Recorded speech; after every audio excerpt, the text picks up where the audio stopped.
पुराना नियम उत्पत्ति की पुस्तक 23वां अध्याय पहले वचन से आखिरी वचन तक हम सुनेंगे। सारा की मृत्यु और अंत्यक्रिया का वर्णन।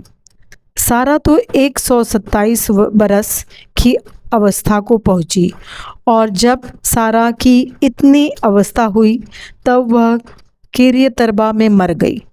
यह तो कनान देश में है और हेब्रोन भी कहलाता है। सो इब्राहिम सारा के लिए रोने पीटने को वहाँ गया। तब इब्राहिम अपने मुर्दे के पास से उठकर हित्तियों से कहने लगा, मैं तुम्हारे बीच पाहुन और परदेसी हूँ। मुझे अपने मध्य में कब्रिस्तान के लिए ऐसी भूमि दो जो मेरी निज की हो जाए, कि मैं अपने मुर्दे को गाड़ के अपनी आँख की ओट करूँ। हित्तियों ने इब्राहिम से कहा, हे हमारे प्रभु, हमारी सुन, तू तो हमारे बीच में बड़ा प्रधान है। सो हमारी कब्रों में से जिसको तू चाहे उस में अपने मुर्दे को गाड़। हम में से कोई तुझको अपनी कब्र के लेने से न रोकेगा कि तू अपने मुर्दे को उसमें गाड़ने न पाए।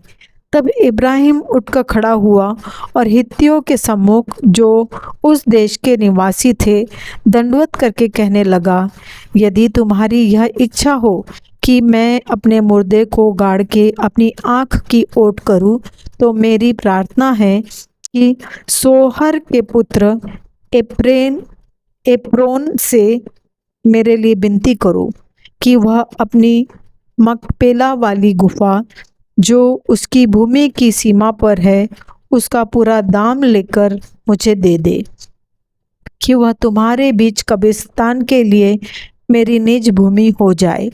और एप्रोन तो हित्तियों के बीच वहाँ बैठा हुआ था। सो जितने हित्ती उसके नगर के फाटक से होकर भीतर जाते थे, उन सबों के सामने उसने इब्राहिम को उत्तर दिया कि हे मेरे प्रभु, ऐसा नहीं, मेरी सुन, वह भूमि मैं तुझे देता हूँ और उसमें जो गुफा है वह भी मैं तुझे देता हूँ। अपने जाति भाइयों के सम्मुख मैं उसे तुझको दिए देता हूँ। सो अपने मुर्दे को कब्र में रख। तब इब्राहिम ने उस देश के निवासियों के सामने दंडवत की और उनके सुनते हुए एप्रोन से कहा, यदि तू ऐसा चाहे तो मेरी सुन, उस भूमि का जो दाम हो वह मैं देना चाहता हूँ, उसे मुझसे ले ले, तब मैं अपने मुर्दे को वहाँ गाड़ूंगा। एप्रोन ने इब्राहिम को यह उत्तर दिया कि हे मेरे प्रभु, मेरी बात सुन, उस भूमि का दाम तो 400 शेकेल रुपया है, पर मेरे और तेरे बीच में यह क्या है? अपने मुर्दे को कब्र में रख। इब्राहिम ने एप्रोन की मानकर उसको उतना रुपया तौल दिया जितना उसने हित्तियों के सुनते हुए कहा था, अर्थात 400 ऐसे शेकेल जो व्यापारियों में चलते थे। सो एप्रोन की भूमि, जो ममरे के सम्मुख की मकपेला में थी, वह गुफा समेत और उन सब वृक्षों समेत भी जो उसमें और उसके चारों ओर सीमा पर थे, जितने हित्ती उसके नगर के फाटकों से होकर भीतर जाते थे, उन सबों के सामने इब्राहिम के अधिकार में पक्की रीति से आ गई।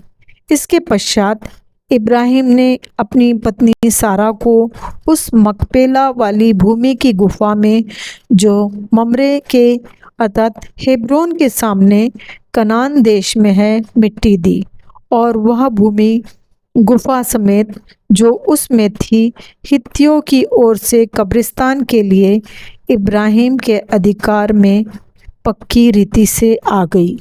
यह परमेश्वर का वचन है। परमेश्वर का धन्यवाद हो।